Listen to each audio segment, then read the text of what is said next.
underground, took me, and I went up to a stable. And ladies and gentlemen, I'm telling you this out from my heart. I was terrified. But he showed me one of the biggest horses that I'd ever seen in my life. And he says, Archie, he says, you're going to be driving, and we're going to put you driving the coal from the main. And then he come and he kind of whispered to me so the world wouldn't know it. He says, we'll give you 5 cents a day more on your wages. So my friends, that was happened.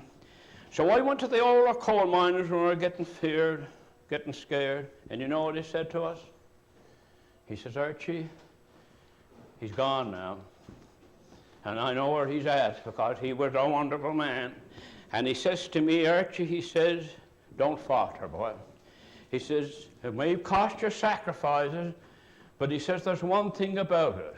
He says, when I was doing what you fellas were doing, he says, when we were trying for compensation, when we're trying to get the schools, we're trying to get the churches, and we're trying to get the convents, and we're trying to get the colleges, he says, we're defeated every end we'd come to. Because he says, the company that we're working for and you're working for has only got one thing in mind, to make as much money as they can, and exploit the coal miners to their heart's content. Or in other words, to make a fortune off of the misfortunes of others. And he said to me, I'll never forget it. And later on, my friends, I became a trade union leader. And I became a leader organizing the men, both not only here in the steelworks, and it was a great life. It had its trials and its tribulations.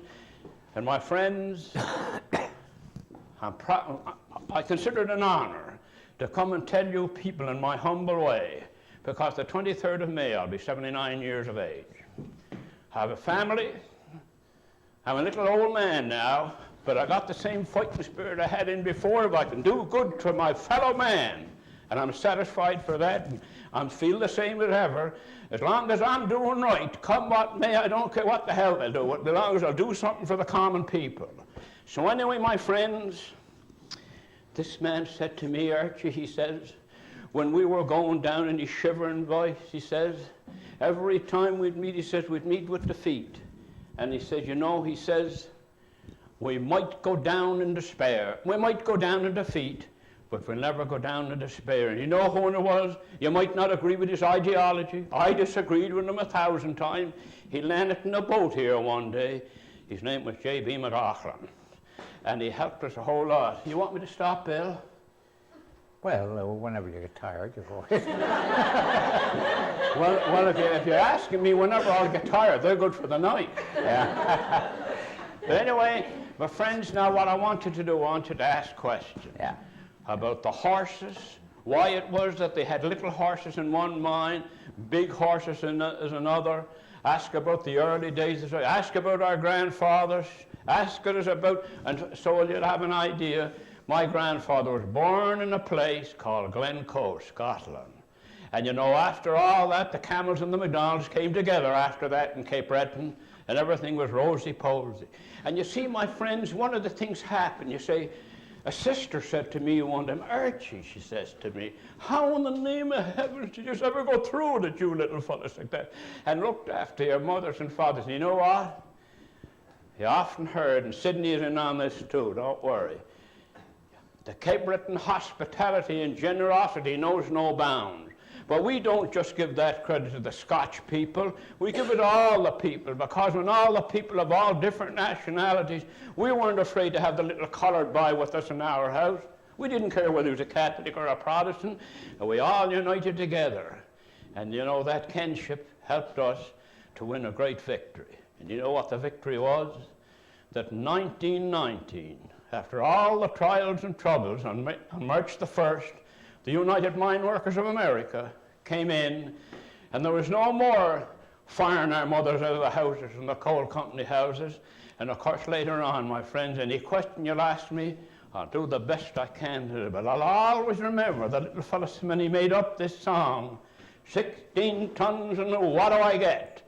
I'm one day older and I'm deeper in debt. St. Peter, I gotta settle the score because I sold my soul to the company store. Thank you, my friends.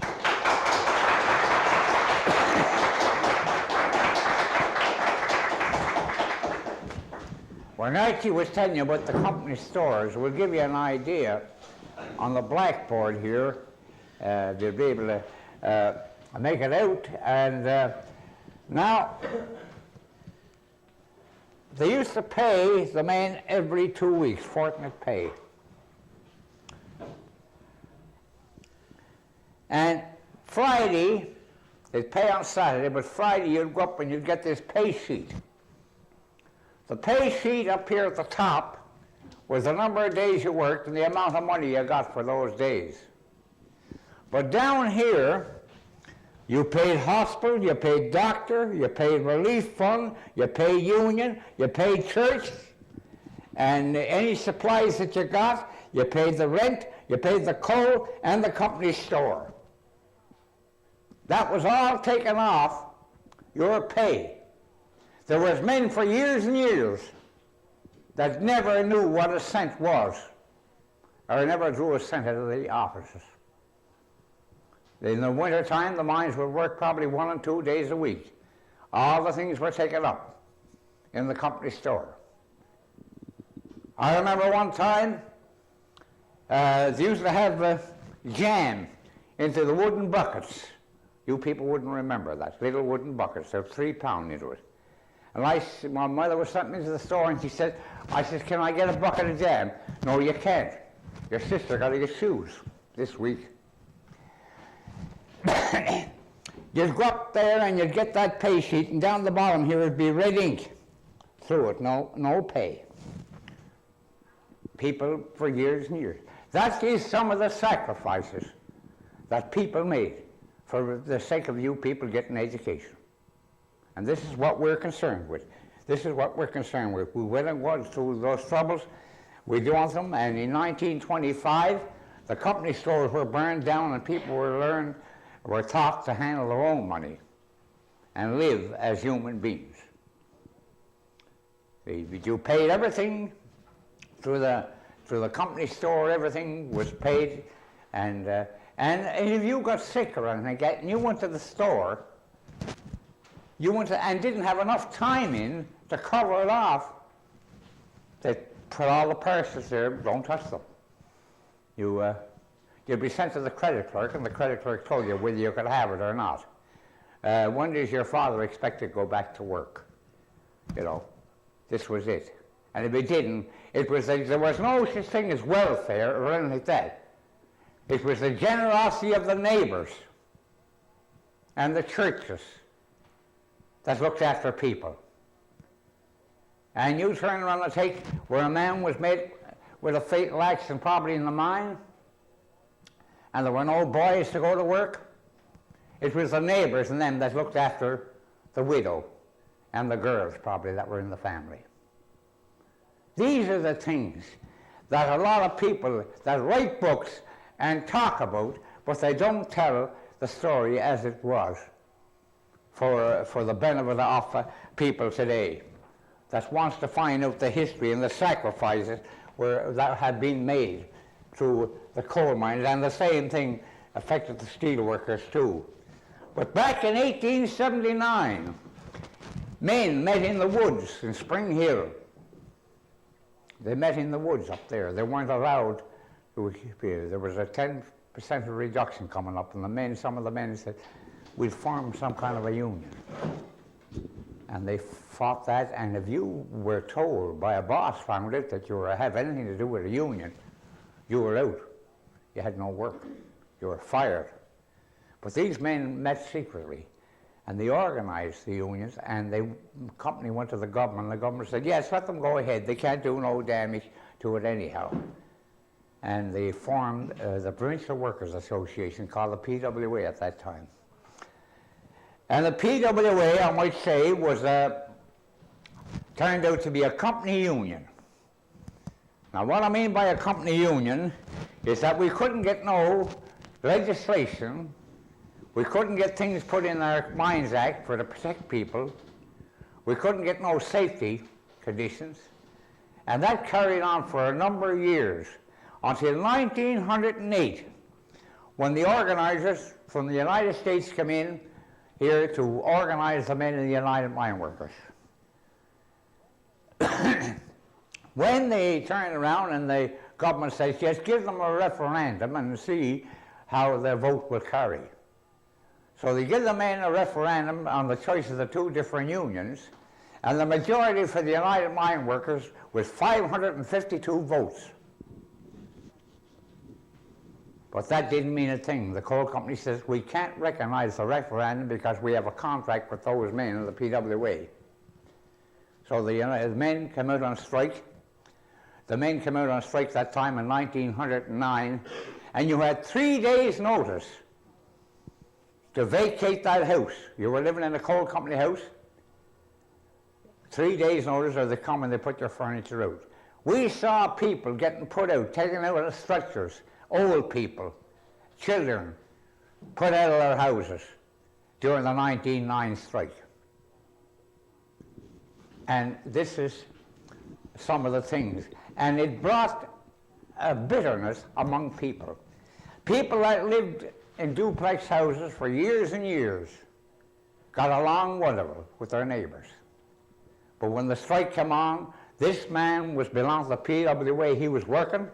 This man was on the United Mine Workers and he was on strike. That brought even a bitter feeling among the children. The children were saying to one another, your father's too lazy to work. He's on strike. The other one said, your father's a scab. And this brought the people, split the people. And they were never brought together until 1925. When 1925 strike came, all the men were united together. They were all in one union. And it was a good thing. And they accomplished an awful lot for the benefit of the people at that time and right now. And all those things that happened were the things that happened to coal miners and steel workers in the early days. Yeah. You people might remember in 1922 strike down here, 1923 strike down here on King's Road on a Sunday night where people were coming from church and the soldiers and the provincial police were clubbing the people because the steel workers were on strike in 1923. So you can see that this is a story, a true story. Now I'm going to leave this off for you people now to ask the questions, and I might say what Archie said, the different heights of the seam will give you the reason why they had the big horses and the small ponies in the mines. And he'll be telling you a story about when the mules were in the mine. So after. But he never told you how the MacIntyres came here. You start talking about being from Glencoe, Scotland. Well, I'll tell you how they came here. There's a fellow come over here and he wrote a letter to Scotland. He wrote a letter to Scotland over there that they wanted brogues. They wanted brogues sent over. Shoes in the outside. Shoes. Don't tell it all, Billy. So here, when the letter was going over, I guess it got kind of rubbed out and everything like that, you know what I mean? So they went before some of the big people over there and they start reading it and they says, well, God Almighty, I can't understand this letter, he says. They want rogues. Fellow jumped up and he said, yes, I got 200 MacIntyres I can send over.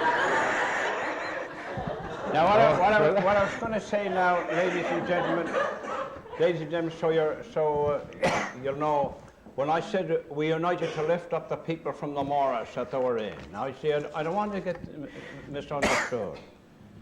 You see, it's hard to run any organisation without a profit, see?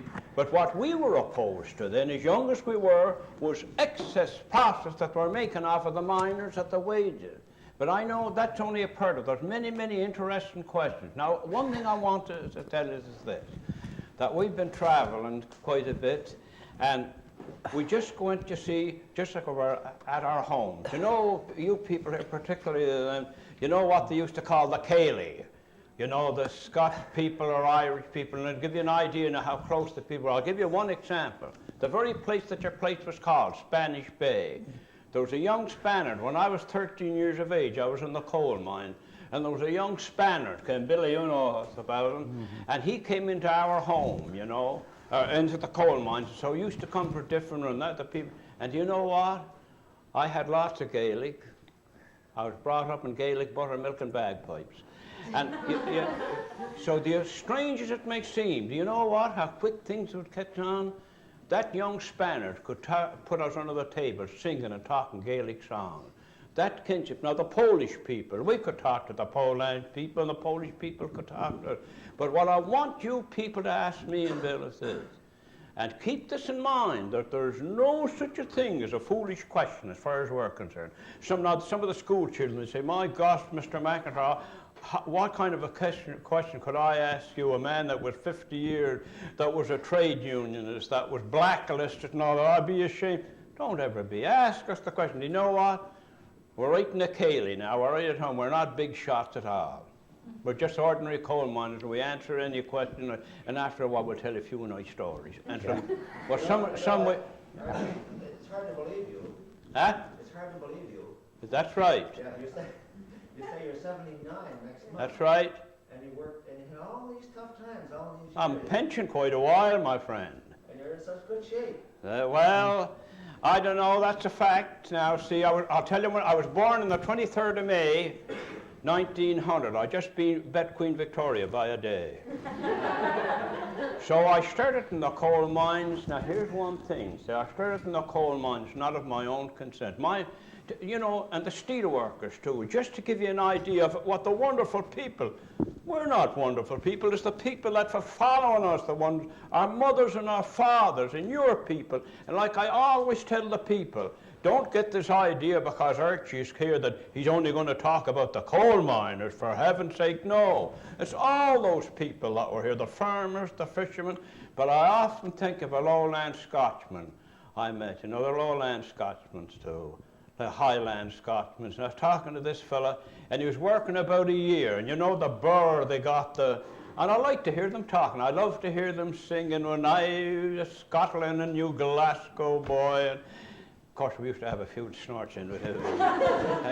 And he said to me, Archie, he said, you know, he says, I was all pouring sweat, and there was more coal dust in his eyes than there were in the whole coal mines in Cape Breton. And he says to me, Archie, he says, I never believed the thing that Bobby Burns said till I came to Cape Breton. And I says, what was that, Jock? He says, this word, man's inhumanity to man, made countless thousands more. And he says, look at the look of me. He says, and I'm only getting $1.11 a day. So anyway, ask us the question. Yes. Don't be afraid. Ask us any question you like. Your own benefit. What mine did you work in? I worked in Caledonia 24 and 26. And Billy too, the same one? No, I worked in number 9. Number 9, I was 13 years of age when I went to the mine, and I got $1.34 a day at that time for 10 hours. Of course, I'm a much younger man than old MacIntyre. and I worked in number 2, 20, and old number 9. But I traveled a lot of mines. I traveled some of the mines over in the old country, too. So, see, there were one of the things in the coal mines, see. Now, when we went in the coal mines, see, of course, when our people went in the coal mines, and your people, there were open lights. They had what they call open lights, and they were exceedingly dangerous. Now, see, we don't want to talk too much now about gas and explosions because, you see, my friends, there's an inquiry going on. And... But we went through those things, yeah. And you see, another thing too, in the days gone by, I can't remember. See, and we don't want to make this too sorrowful because there's joy with it, because the determination and the dedication of the people that I found out in this part, no matter what the sorrow were, they're so dedicated and everything, they overcame all those trials and troubles. And one of the things was, see, that those people were so anxious to do something for someone. It exists yet. Of course, there's one thing I'm sorry to say, this togetherness that we had is beginning to get a little parted now, you know. See? But anyway, what I want you to do and what Bill wants you to do, and once you get started asking the questions, you'll be over in Waterford. When we were over in Waterford one time with the sister, I just forget what the sister's name was, and she was talking, and she said, listen, she said, Archie, don't you worry, she says, they're a high school. She said, once you get them started, she said, you'll have to get a lasso to stop them. Yeah. And then once they started, they were up and they were asking wonderful questions. So now, don't let us go back to Glace Bay without asking us questions. See, I might say And that... if you'll ask a few questions, you'll stick this fella. Yeah, yeah. You might say the comradeship that existed among coal miners. You could have the worst enemy, one of your worst enemies, and you didn't care what happened to that fella. You might have fought that fella on a Saturday night with a few drinks in. But you'd say, if I had you on the surface, what I wouldn't do to you. But you leave that man get trapped, and you were the first there to help him.